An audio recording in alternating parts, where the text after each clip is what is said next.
died in 1995. He's not here in person, but he's here in spirit. Also, original Beat Farmer guitar player Buddy Blue. He was in a band with Raleigh called the Rockin' Roulettes. He was a hell of a rockabilly and a hillbilly guitar player and singer. And Buddy Blue passed away in 2006.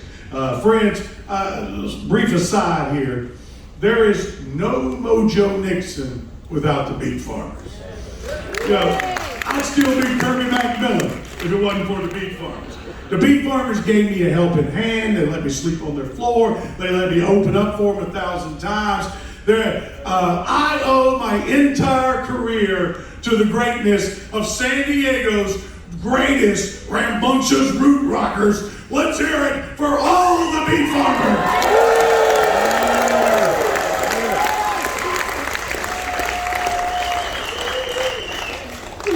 I'm sucking y'all pretty hard. You got me tearing up over here, So I want to make sure y'all got that. So let's start with Jerry Rainey. I think it was 1982, but in the early 80s, Country Dick came to you and said he had an idea for a band. What did he say? Yeah, well, I was there at the last Crunchy Dick. Crunchy Dick. Yeah, Crunchy Dick. Yeah. Scared him. We're gonna edit that out later. That's like Country Dick in the studio after we'd stopped the song. He says, "Oh, I'm all fade out now." But yeah, I witnessed the last Country Dick and the Snuggle Bunnies show, which Joey was in that band, and a number of people. It was kind of the predecessor to the Beat Farmers, kind of the same idea. And he just got finished doing.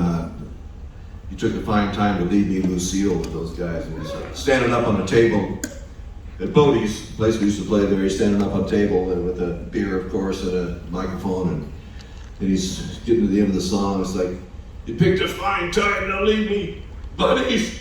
Don't leave me, buddies." And he face plants off the top of the table. You know, the microphone hits the floor, beer's all over the place. He's laying there going, "No, don't leave me, buddies. Don't leave me."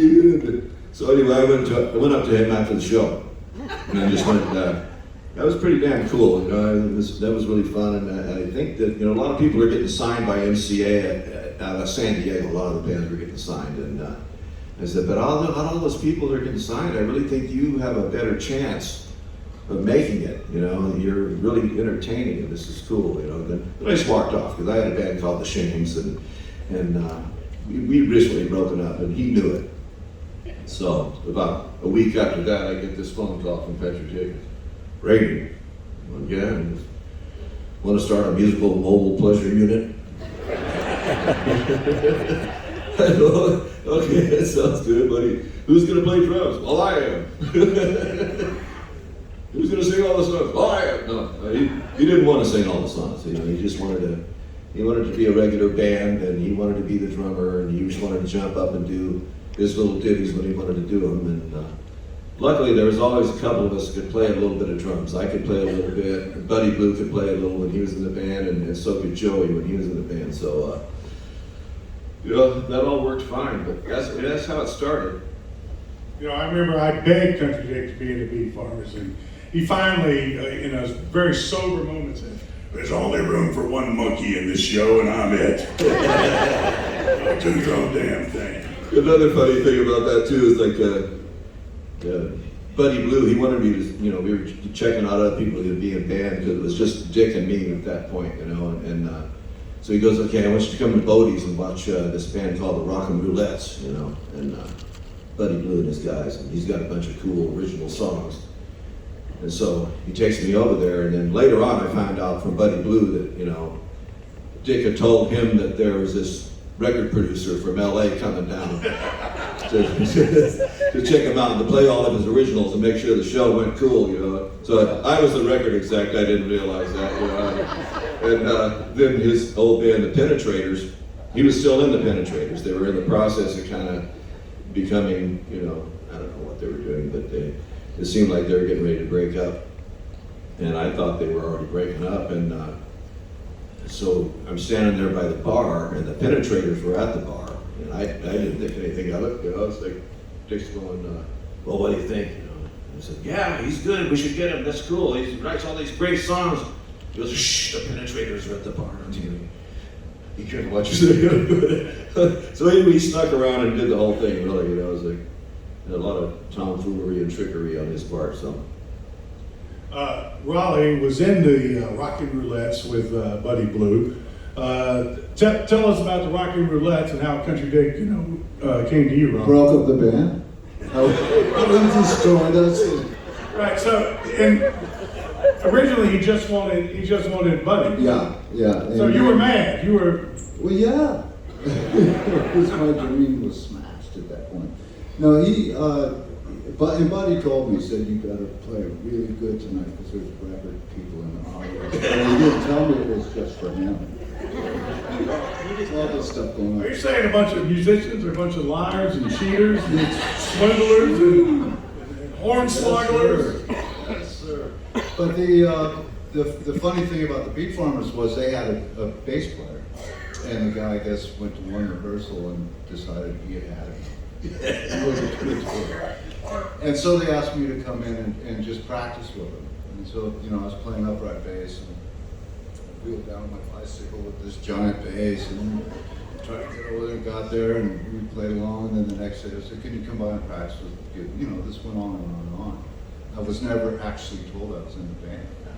Just Rolling the bass player, yeah, that's how it started. How old were you? 19. I was 19. Child. Yeah, you'd only been playing for like a year or something. Yeah. This was all brand new. I learned about these guys through a person that cut my hair. It was Debbie Scott. Remember Debbie Scott? She was That bitch? hair. Yeah. I know this guy, Buddy Blue. You should go hang out with him, and then just went crazy from there. And we got the apartment out in North Park. Tommy. Well, and, me and Raleigh lived together. Now, we were remembering that if you slept in the bedroom, it was $100 a month. If you slept on the couch, it was $50 a month. But if you slept on the cot in the kitchen, $25 a month. That was a punk rock pad. So, That had that spray painted. Devil lied to me, yeah. Yeah, the devil lied to me was spray painted over the kitchen door. Apparently Raleigh had done that sometime in the night, right? Yeah, Tommy, my other roommate, Tommy, we put him up against the wall and spray painted around him. Yeah, brought him against the wall and spray painted Devil Lied to Me. All those years later, when Country Dick did his solo record, he called it "The Devil Lied to Me," and I don't think he ever Stole credited- that. Yeah, he never credited. He you for- made that up, He was a right? stealing motherfucker. a little bit of a thief. A little bit. So Joey, you were in Country Dick and the Snuggle Bunnies. Tell us about how that related to the Beat Farmers. Right. Well, the Snuggle. Well, Dan McLean, who would become Country Dick Montana, was in a very successful band in San Diego called the Penetrators. The Penetrators were coming apart somehow, and he started to do some shows where he was the leader of the band, and no one had ever heard him sing before, and that I knew of anyway. And so I went to a show. He had a band with 2 drummers, 2 bass players, 3 guitar players, 5 horn players who couldn't play, and a drunken choir. And he came out in a gold lame jacket and Ray-Bans and sang, you picked a fine time to leave me, Lucille, I think. Right. Yeah. This is the Big MR show. The Big MR, that's right. He called himself the Big MR and his all bitch and all stud band. It was kind of like Elvis on acid. It was Elvis, definitely Elvis on acid, but the voice, I was so blown away by the voice, I fell backwards off my stool, and the entire audience was agog, just saying, oh my goodness. And so I knew this was going to be something in all of our futures somehow, that he was going to be an entertainer. He called me like he called Jerry, a year or so later, and said he wanted to put together a country western band. He said, bring along your friend Paul Kamansky, who was my high school buddy, and we'd written songs together as teenagers.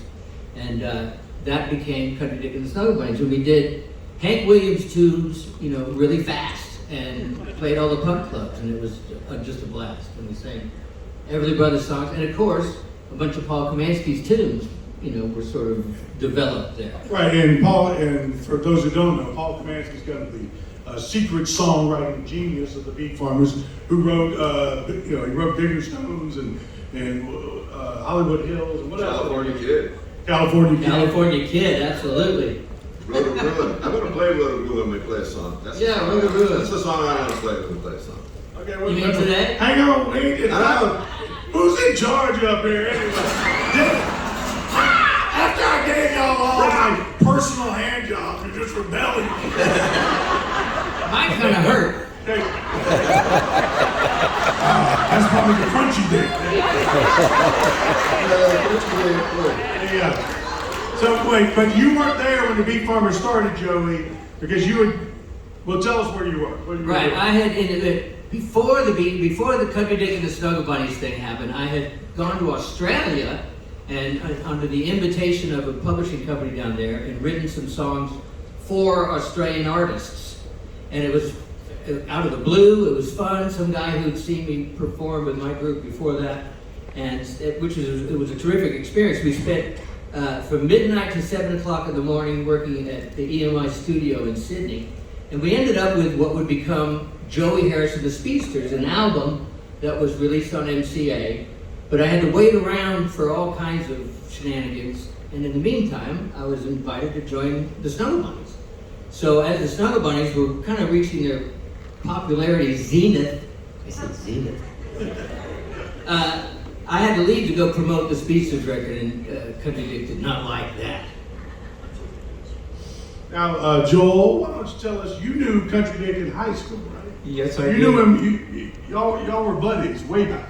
Yeah, the first time I saw Dan was about, I think, 1970. I was in 8th grade. I came home from school, and my brother was in a band with him, and there was Dan in the middle of my living room beating the shit out of his drums. I mean, he was hitting them harder than everybody I'd ever seen. But I was a drummer too, so I thought I was pretty good, but man, that guy was beating the crap out of him. So, yeah, he liked my house because my parents were a little liberal, and they let him, smoke pot and drink beer, and he loved that. His parents were kind of more conservative. Straight. They were a little more straight. Yeah, my dad loved Dan. I think more than he loved me. He called him Big Dan, and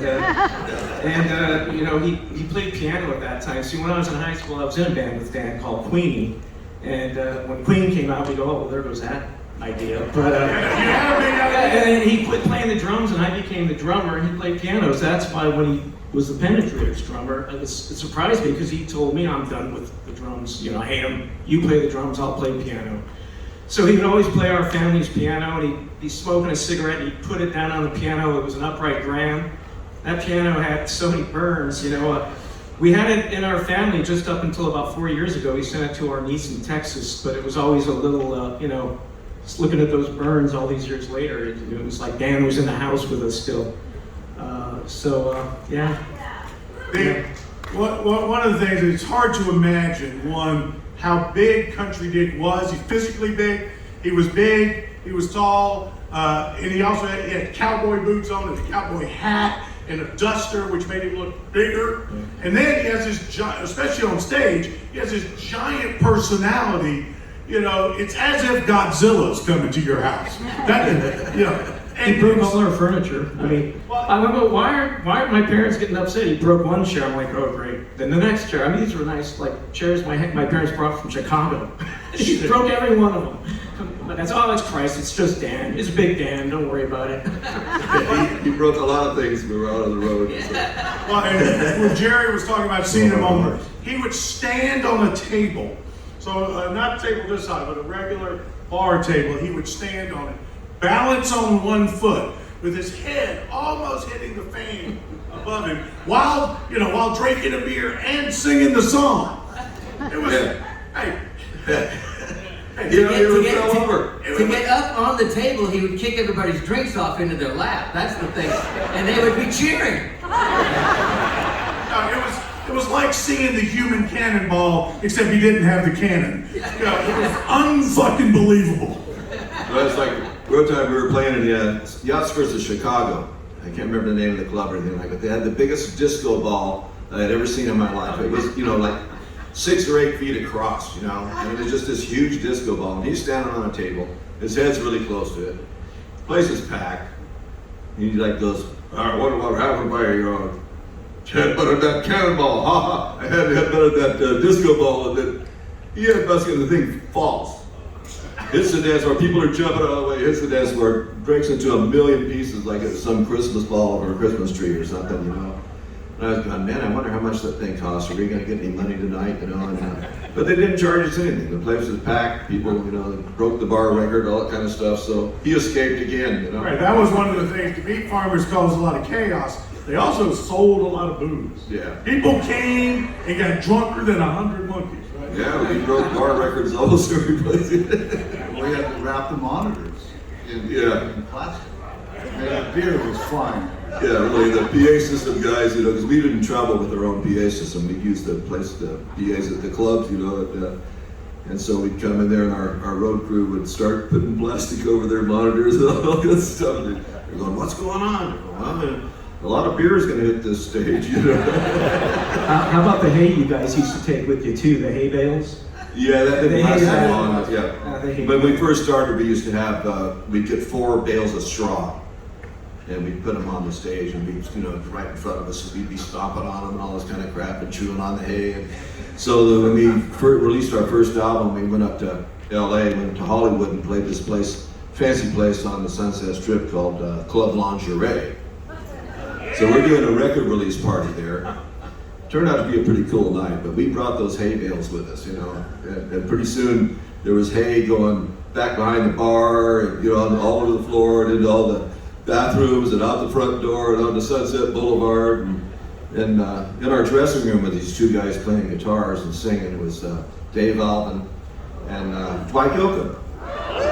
And Dwight Yoakam really wasn't a star yet. He was bubbling around in the LA area. And, Hey, let me jam with you guys. Let me jam with you. yeah. So they're playing these things. We're going, yeah, I'd never met him before. And I knew Dave, but I didn't know him. And I was like going, this guy's a pretty dang good singer. And they're singing all these country songs and messing around. So when we got an encore, we actually played the thing. I think we were the first band that actually decided that when we had a record release party that we were going to play at it. Because it's always a hoity-toity event where they would, you know, up in LA, they'd have food and they would just play your album on a stereo or something. And it was a bunch of, you know, record label people all talking to each other.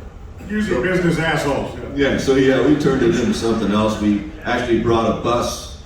We rented a bus and brought our fans with us, you know, and called it the Mondo Express. Brought a bunch of bikers with us and stuff, and so it's all happening at this place. But anyway, when we got our encore, we just brought up those 2 guys, Dave and Dwight, with us, and did about 6 songs. Just told Dwight to sing every one of them, and that's how we ended the night. It just turned out to be a pretty damn bitchin' night, yeah. We're here, we have All Country Cruise. I'm Joe Nixon. I have the Beat Farmers on stage with me. Jerry, you said you wanted to play a song. Why don't you play a song for us there, Jerry? So now I'm supposed to know songs? Yeah. You gotta remember the words and everything. Come on, Joey, is your guitar on? Yeah. You're playing this too. Yeah. Okay, 1, 2, 3, 4.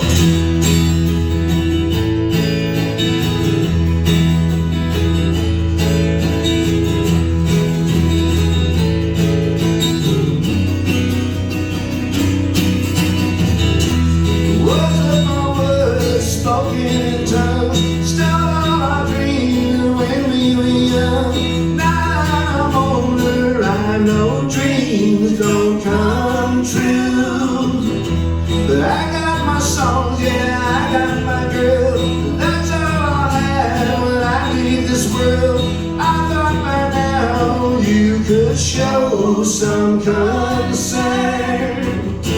I just wanna stay out tonight and dance with the girl till the world's been right.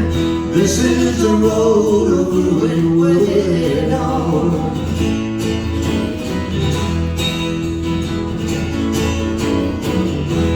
Drink after drink, is that all we've had?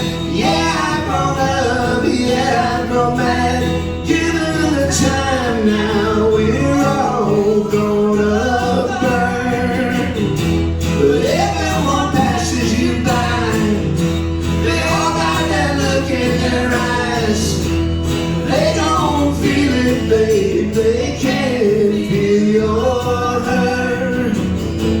I just wanna stay out tonight and dance with the girl till the world spins right. This is a road of ruin we're headed on.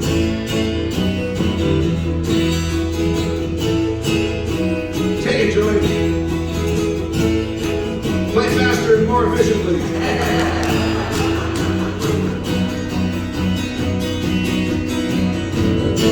I just wanna stay out tonight and dance with the girl till the world spins right. This is a road of ruin we're headed on. This is a road of ruin we're headed on. Hey!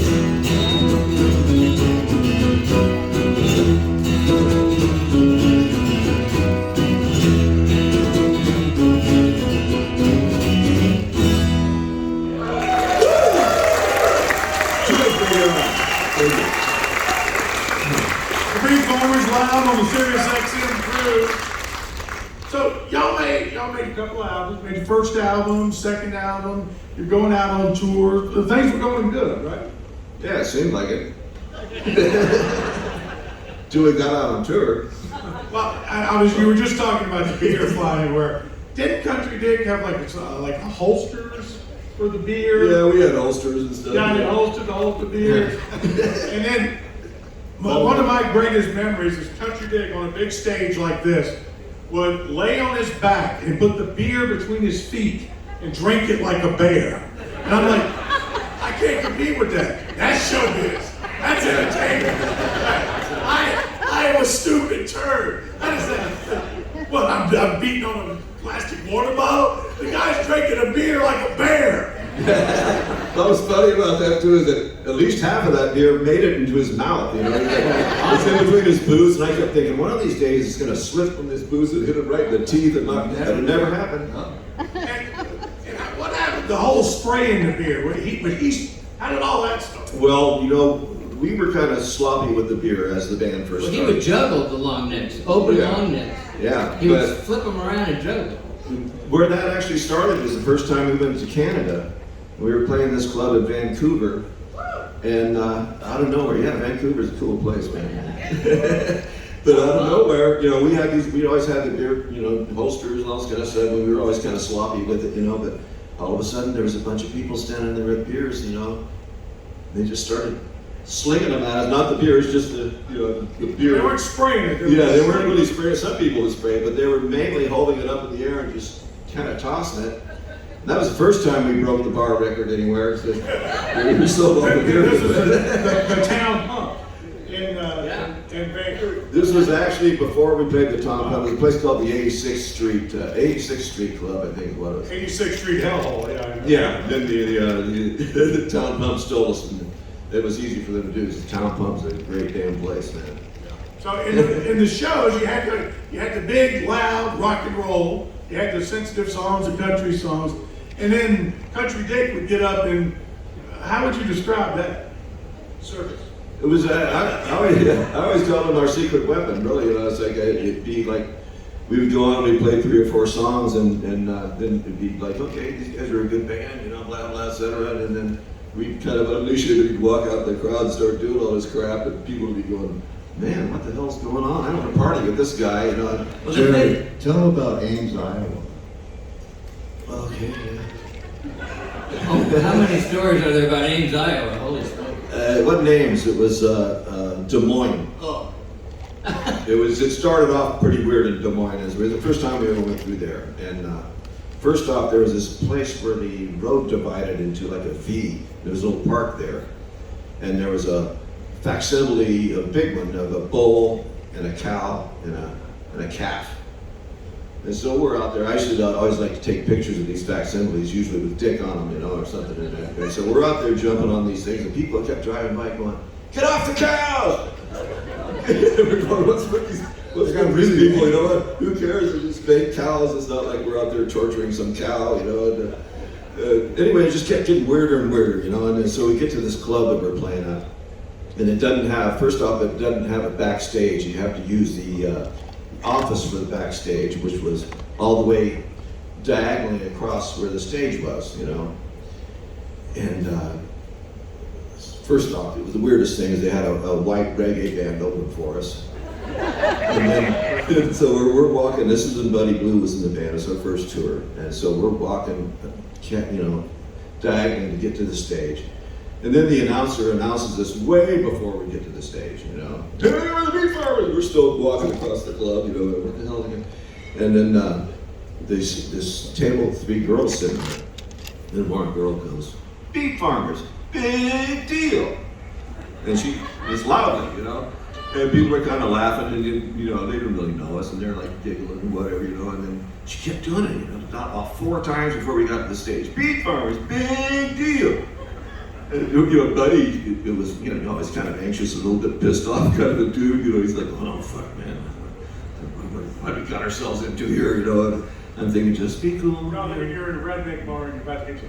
Yeah, so it got kind of like that, you know, but this place had a big stage. It was about as high as this stage here. It's probably 4 feet high or something like that. And so we're up there, we're playing. We played our first song, and people got finished clapping, and Beat Farmers, big deal. And they're going, oh shit, you know. And then meanwhile, these 2 big-ass dudes looked like they were the linemen for the college football team, come up and get right in front of us. And they're standing in front of Buddy and me. And Buddy's looking at me going, get your guitar ready, man, we're gonna have to use these as weapons. And these guys, you know, are like looking at us, what punks, you know. We could tell they, you know, they didn't have good thoughts in their mind for us, you know. And so he played another song, and after the people get finished, like, Beat Farmers, big deal. We're going, fuck, you know, and so finally gets to be Dick's turn to go sing. They had a cordless microphone, and he goes out there and he sits right on these girls' tables. And he's going, yeah, there are a bunch of cool people in this town, you know, a pretty cool town. And she's like, well, yeah, tongue in cheek, you know, and he goes, by the way, speaking of cool people, what's your name, honey? You know, she goes, Karen. He goes, who gives a fuck? And the whole place did exactly what you guys just did. They laughed their asses off. And these girls get in this big huff and they walk out the door. And then Dick goes, okay, he's still sitting on the table. Yeah, we cleared the deadwood out of here. Let's party, you know? And he jumps up and sings a song. Then he runs and jumps up in the bar. And it tells the bartender, you know, give me that bottle of Jack Daniels. And he, yes, sir. You know, he gives it to him. And he's okay, kids, we're going to play Baby Bird. Anybody want to be fed? They're everybody's laying up across the bar. They're sticking their head. He's just pouring this Jack Daniels into everybody's faces. And then he gets back up on the stage. And these 2 beefy dudes are standing there. He's starting to talk. He's up on the stage starting to talk. And one of them shakes up his bottle of beer and starts squirting in his face. And then just Dick out of nowhere just jumps off the stage with his legs spread and just lands on this guy's shoulders with his crotch right in this guy's face. Puts his legs up in the air as far as he can. This guy falls backwards. Dick just rides him all the way to the ground. He's boom, boom, you know, and then the other guy just kind of standing there going, and the bouncers run up and grab the guy that Dick just rode to the floor, throw him out. The other guy's standing there, didn't know what to do. Dick jumps up on the stage. He goes, I need a pony to take me to the bar, and grabs the guy, turns around and jumps on his shoulders. Then the guy rides, gives Dick a ride to the bar, and then his pal got kicked out of there, but he didn't care, man. He just stayed and he partied with us. You know? That's it. That was our first trip to the band. That was, you know, that happened to, you know, that became a regular part of the show. Country Dick getting taken to the bar, drinking all the booze, Yeah, of course. abusing everybody, and then coming back. That's it. So, Joey, tell us about when you joined the band. Well, that's about the best story I've ever heard in a long time. It kind of explains everything about Dan and the Beat Farmers. God. So when I joined the band, they were already pretty successful, of course, you know, and I was suddenly touring across the United States. But Buddy had been about a foot shorter than me, and he had dark hair and a black goatee, and so I was the new guy, and I had blonde hair, like, you know, Peter Frampton blonde hair, you know, and people were shouting out, "Where's Buddy?" You know, like they weren't happy. And so we did a few shows, and things were kind of going okay. Jerry and Raleigh were looking at me like, "Oh shit, we may have made a big mistake. And Dan said, well, you know, Joey, what you got to do is really win these people over. You got to play that song that you used to play during the quiet moments with the Snuggle Bunnies, and that's Tom Waits' song, Rosie. And I thought, you're out of your mind. You're out of your effing mind, because these people are rowdy, they're raucous, they're digging the rock band. They're not going to sit still for this beautiful little song, you know. He said, trust me. Famous last words. He always said that. You're going to end up with no money, no ride home. And he says, trust me. So the first time I tried it, and it fucking worked. I mean, it was amazing. It's like they got quiet. They really cheered afterwards, and for the rest of the gig, everything went much better, and we kept it in the show. After that, we recorded it later. Now you gotta sing that song. What are you guys gonna do? Harmonize with it? I'll harmonize with you. Sing like a bird.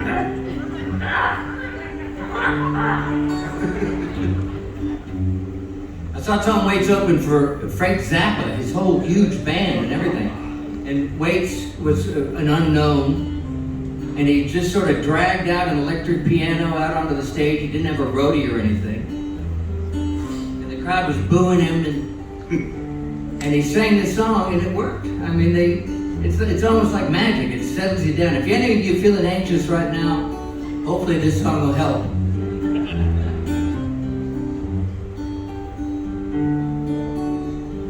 Sitting on a windowsill, blowing my horn. Nobody's up except the moon and me, and a lazy old tomcat on a midnight spree. All that it left me was a melody. Rosie, why do you invade me? Rosie, how can I persuade thee? Rosie.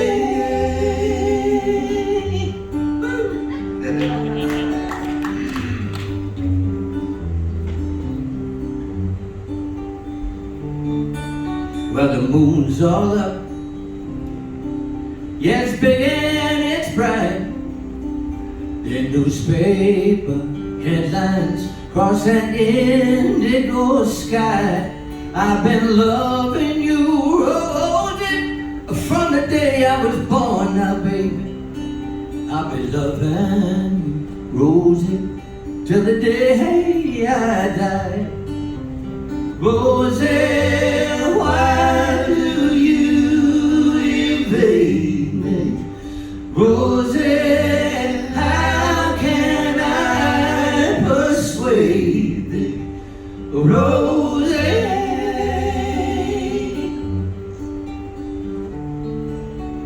Rosie.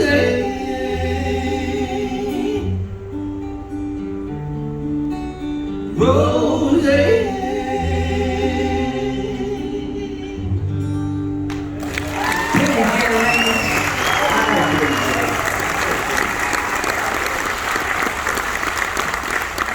Damn, I almost had a feeling. I didn't know I was going to be crying today. Mojo Nixon, Eric's Beat Farmers on the Outlaw Country Cruise. This will be playing on the radio later in about a month. The Beat Farmers will be performing on the cruise. When are y'all performing tonight? What time is that? I don't know where's their schedule. You don't know. Well, I bet the drummer knows. When are y'all performing? I think 9 o'clock in the H ring. 9 see there. And if you survive that, me and the Toad Lickers are playing at midnight. If you're easily offended, don't fucking go. What's today? They actually put us on the pool deck tomorrow. Tomorrow evening, about 9 o'clock, 9:30 or something on the pool deck. It was raining. Yeah, that's not good. Is it gonna rain? Okay, well, it doesn't matter. It's gonna be warm rain. Love that stage. So I hate to ask this question, but what did the record company think of y'all? Y'all got your first album was on Rhino, and then you got signed to Curb MCA, and you were making good records. You make, but what do they do? Do they know what to do with you? No, they didn't. Well, you know what was funny is they really wanted us badly. We were on Rhino Records, and they were great. It was, they were a cool little record label. But then our management decided that, you need to get in on a larger label, and there was Curb Records that, as far as country music, they had 6 out of the top 10 #1 songs of the year, and they wanted a rock and roll band. At least they said they wanted a rock and roll band. And so anyway, we ended up getting, signing with them. It was a pretty lucrative contract and everything, but in those days you don't realize that, it's basically a loan. You end up owing the record label money, if they don't sell enough records. Right. They give you $100,000 to make the record. You got to make $300,000 back before you make zero. I think that's called loan sharking. Yeah. But and basically, after we did our first album with them, they started trying to change us. It's like, and I was just thinking, well, why? We were working our way up really well, just with the way we were, and now you want, they were turning songs into us, like going, here, you should do this, She was born beautiful. They really wanted us to stop having any Country Dick songs. Yeah, really, that was happening. They said, well, can't you just do one song an album or something, which went over well with him. That song of Joey's, Make It Last, did they try to get that to country stations? Or? Yeah, we'd heard that it was, I've actually got a 45 vinyl rendition of the song that they printed up, never told us anything about it. We were on the road, coming across the United States, headed toward Nashville, as it turns out, and it started charting on the country western stations, which was, we heard it afterwards, which is pretty exciting. But by the time we got to Nashville, we were, a little surly and drunk and sore, and I think we probably said one rude thing or another to a radio person or something, and it immediately fell off the charts. Well, that was back, really at that time, there was such a thing as being too rock and roll for country. Well, and too country for rock and roll. We were kind of both. You know where you need a home, so maybe a place called Outlaw Country. You tee them up, I'll knock them out. Good going, Mojo. Yeah, anyway, Curb Records ended up not knowing what to do with us, and especially since we had 3 singers. And it's like they brought that up a number of times, like, well, these other bands, they have, like the Rolling Stones had Mick Jagger, and going, yeah, but the Beatles had 4 fucking. What about the Beatles? Yeah, but they didn't. Their brains didn't work that way, or maybe their brains didn't work. I don't know. Maybe they're not brains. Now you gotta talk into the microphone. But no.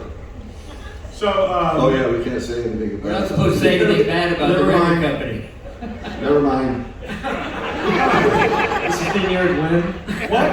Who said what? I didn't hear nothing. Shoot, I thought I was deaf till y'all got here. Yeah, So, Country Dick was a legendary character, bigger than life character.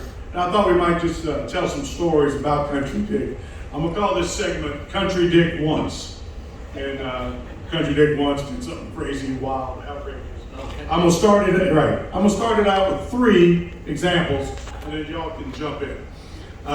Country Dick once promised 10 people 20% of the profit.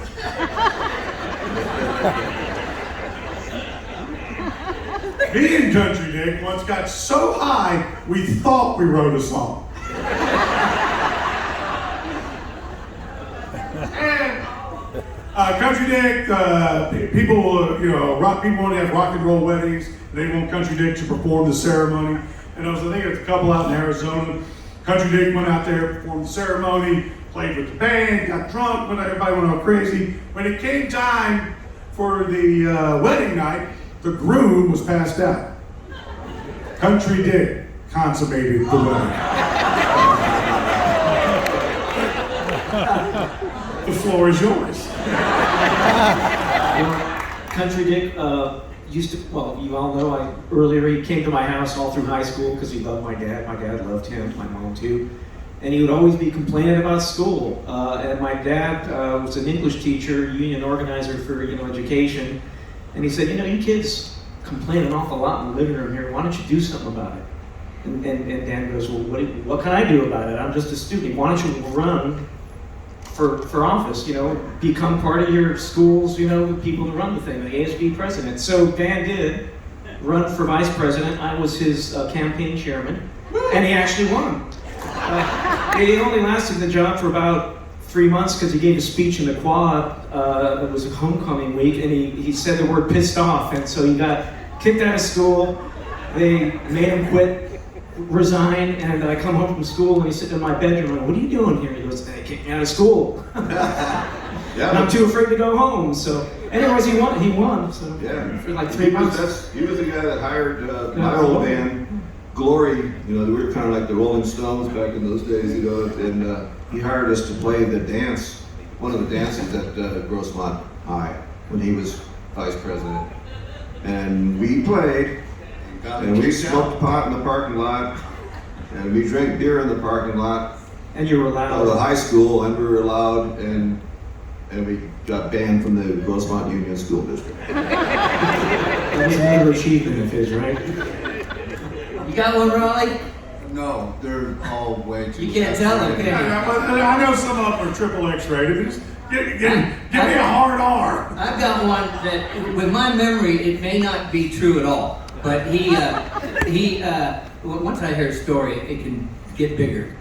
But while he was playing in rock bands and things, he had his own record store for a while. Suddenly I'm speaking in a southern dialect because I'm sitting next to Mojo. But he was a manager of a 7-Eleven. This is true, isn't it, Joel? Yeah, he was pretty poor. He used to eat the food off the shelves, and he always had at his apartment, he had all the boxes, and I was going to throw them away one day. And he goes, don't do that. I go, why? He goes, because at the end of when they're checking stock, he put the empty boxes back. Yeah. Literally, he did that, yeah. So he was he was always an organizer. He put together a whole music scene in San Diego. But while he was manager of a set, and I had heard also that he would get fired from one and rehired or hired in another one and continue the process. Well, the deal was that after all the parties had shut down, people would come to his 7-Eleven and they would continue the party in the cooler until his shift ended at 6 in the morning. And then everybody would split, hopefully, or else maybe somebody passed out in there. That's kind of my favorite story. That's how underhanded he was. I remember at one point when he had the record store, he told me he was bemoaning how poor he was, and I think his wife had kicked him out. And he was sleeping at the record store, and he didn't have a bathroom there. All he had was a toilet. He didn't have a tub, so he would go in the neighbor's yard in the middle of the night and hose himself down butt naked. I tried to talk him out of opening that record store because, this is about 1976, 77. We'd go up to the Capitol Records in the parking lot. Swap meet. And you could get really good records back then, like frickin' Buddy Holly records, original for like, $1. So we collected records for a couple of years, and we both had a pretty good record collection. And one day Dan goes, I'm going to start a record store. And I go, what are you going to sell? He goes, look at all the records I got. Never once thinking that once those were gone, you had to restock, right? So he opened a record store. One of our competitors, this guy was called Blue Meanie Records, and he'd been around for a long time, just pretty much sent some friends of his in there to buy all of Dan's records. All the good stuff. And so he was just left with kind of the dregs, and so he would be like trying to, you got any records you can give me, all that. I'm like, no, didn't you know this was going to happen? People were to buy your records, Then you don't have any, right? When I first moved to San Diego, I'd seen the Penetrators, and shortly thereafter I'd seen the Snuggle Bunnies. And somebody, it might have been at a Country Dick Guy always had these little magazines, fanzines, booklets. I think it was called, this was before the Beat Farmer, it's called Snare. And New Hippie. New Hippie. Yeah, New Hippie was Right, so anyway, Snare. He would hand draw these things, and he made up bands that he interviewed, and I think there was only ever one sponsor. He interviewed me once for the thing. And for the Hitmakers, it was a band I quit the That was Penetrators. a real band that he actually interviewed. Well, so I was kind of young and I didn't know much about San Diego. And there's in the back is an ad for Rock and Roll Heaven, the greatest record store in San Diego. And it's in Chula Vista. Where it is? That must be close to Mexico or something. I drive down there. And I'm in like some industrial park, and I'm looking around, and then I'm looking around at these buildings, and I'm looking at the address. That motherfucker. I said, this whole thing's made up. I've been had. There was a lot of that with Country Day. Can I tell another one? Sure. All right, Country Dick and the Snuggle Bunnies. He showed everybody what a performer he was. I mean, he was not afraid to really hurt himself, you know. So he would get up on these tables, and he was big, and they would rickety, you know, back and forth, and snap off all the time.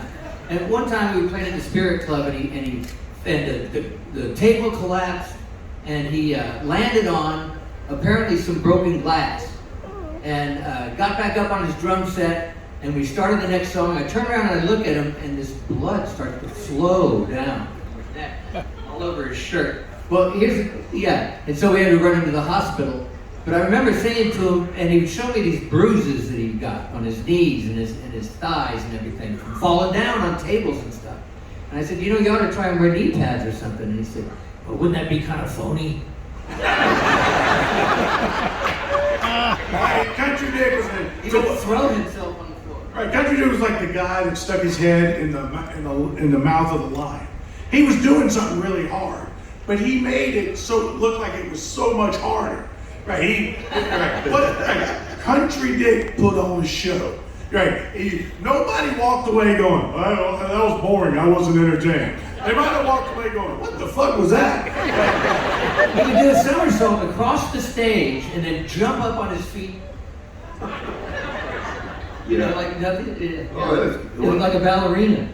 So we used to play this place called the Bacchanal in San Diego too. It's a big place. It held like 750 people. They really brought in a lot of great acts. So, and at one point, my wife Marilee and I wanted to go see Steve Earle. He was coming to town, and he was playing there, and he was doing, it was the Copperhead Road Tour, and which I gotta say, that was the best stringed instrument sound I've ever heard come off a stage in my entire life.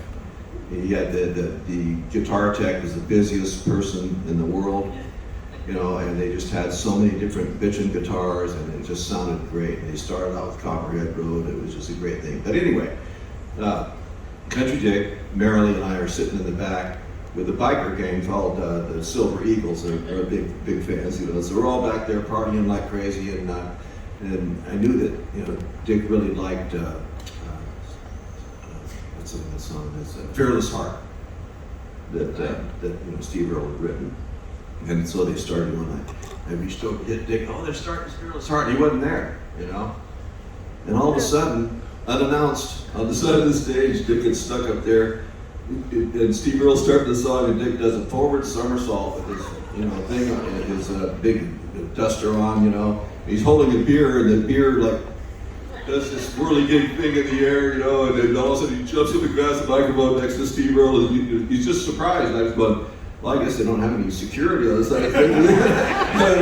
And all of a sudden he just grabs the microphone and starts singing, and Steve Earle just goes, oh, Country Dick Montana, ladies and gentlemen. But it was quite the entrance, you know. Like, And he hadn't talked to Steve Earle about no, that. Oh, no, nobody knew he was going to do this. You know? Steve knew who he was.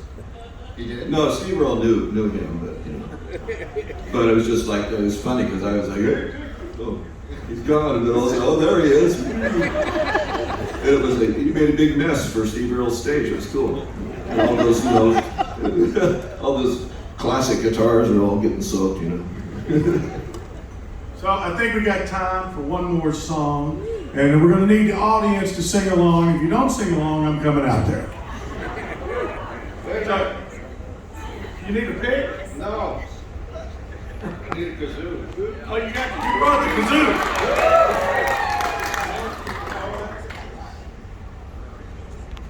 Y'all gotta join in. You know what to do, right? Yeah. So, yeah, when they say happy boy, you say happy boy. I don't know.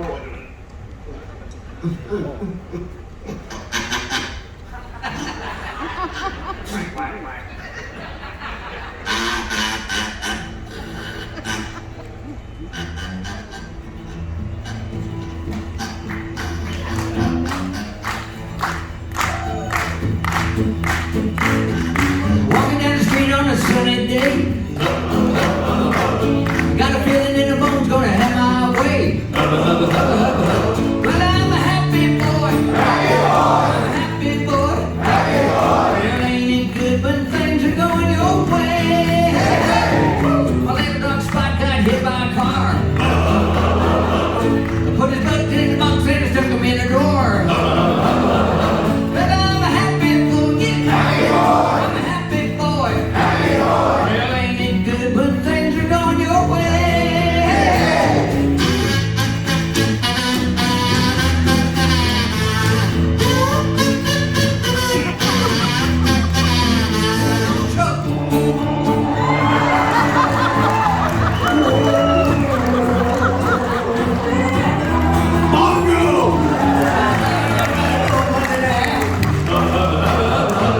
Yeah, I looked in the door and I started to laugh. But I'm a happy boy. I'm a happy boy. Well, ain't it good when things are going your way?